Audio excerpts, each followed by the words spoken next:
Hi అండి. చక్కగా bachelors ఎవరైతే ఉంటారో వాళ్ళకి మజ్జిగ పులుసు చేసుకోవడం రాదు కదా. చూడండి, పెరుగు ప్యాకెట్ తెచ్చుకొని కొద్దిగా పసుపు వేసుకొని దీన్ని చక్కగా ఇలాగా కిలకట్టేసుకొని, ఇదిగోండి 2 స్పూన్ల ఆయిల్ వేసుకొని, కొంచెం ఒక ఎల్లుల్లిపాయ ఇష్టపడే వాళ్ళు అయితే ఎల్లుల్లిపాయ వేసుకోండి, లేదంటే లేదు. కొంచెం మినపప్పు ఇలా, ఎందుకంటే మినపప్పు పంట కింద పడితే తినేటప్పుడు బాగుంటుంది అన్నమాట. కొద్దిగా మినపప్పు, శనగపప్పు అక్కర్లేదు, కొంచెం మినపప్పు వేసుకొని చక్కగా పోపు పెట్టుకోండి. ఎంత బాగుంటుందో మజ్జిగ చారు, ఓకేనా. ఎందుకంటే ఎప్పుడైనా రసం పెట్టుకోవాలంటే చాలామంది తెలియదు, మజ్జిగ చారు అయితే ఎవరైనా పెట్టుకోవచ్చు. చూడండి ఎంత సింపుల్గానో.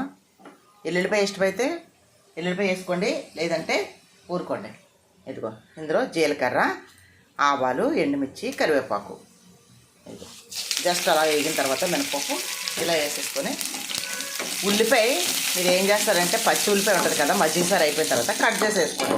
చిన్న చిన్న ముక్కలుగా ఆమ్లెట్కి ఎలా అయితే వేసుకుంటారో అలా కట్ చేసేసి ఇందులో వేసేసుకోండి. చక్కగా 2 పూటలకి తినచ్చు తృప్తిగా. ఒక ప్యాకెట్ తెచ్చుకుంటే, ఇద్దరు కానీ ఉన్నారనుకోండి, ½ లీటర్ పెరుగు ప్యాకెట్ తెచ్చుకుంటే ఇద్దరు తినచ్చు తృప్తిగా. చూసారా, పోపు లేకపోయినాయి కదా చిరపట్లాడుతూ. ఇప్పుడు మనం స్టవ్ ఆఫ్ చేసేసుకొని, చిలకట్టిన మజ్జిగ ఉంది కదా, కొంచెం చల్లారిన బల ఒక్క నిమిషం చల్లారిన తర్వాత మజ్జిగ పోసేసుకోండి. ఇంకే మజ్జిగ చారు ఎంత సింపుల్గా అయిపోయింది చూసారా.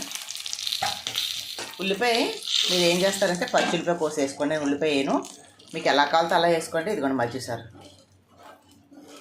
పసుపు కావాలంటే కొద్దిగా వేసుకోండి, కొద్దిగా వేసాను, కావాలంటే వేసుకోవచ్చు. మజ్జిగ చారు ఎంత బాగుంటుందండి. ఆమ్లెట్ వేసుకొని మజ్జిగ చారు వేసుకొని తినేయచ్చు. చూసారా, పసుపు తక్కువ ఉంది, కావాలంటే వేసుకోండి, నేను తక్కువ వేసాను. అంతే. ఇలా చక్కగా చిలకెట్టేసుకొని, ఇలాంటిది ఒకటి కొనుక్కోండి. ఇలాంటిది ఒకటి కొనుక్కొని చక్కగా ఇలాంటి పెరుగు చక్కగా పలచగా అయిపోద్దన్నమాట. ఇలా చేసుకొని తినండి. పచ్చిమిరపకాయ కోసుకొని ఇప్పుడు వేసుకోండి. 2 పూటలు తినచ్చు. ఇద్దరు కనుక్కున్నారనుకోండి ఒక రూమ్లో, ఇది 2 పూటలు తినచ్చు. ఏదో ఒక ఆమ్లెట్ వేసుకొని తినేసండి.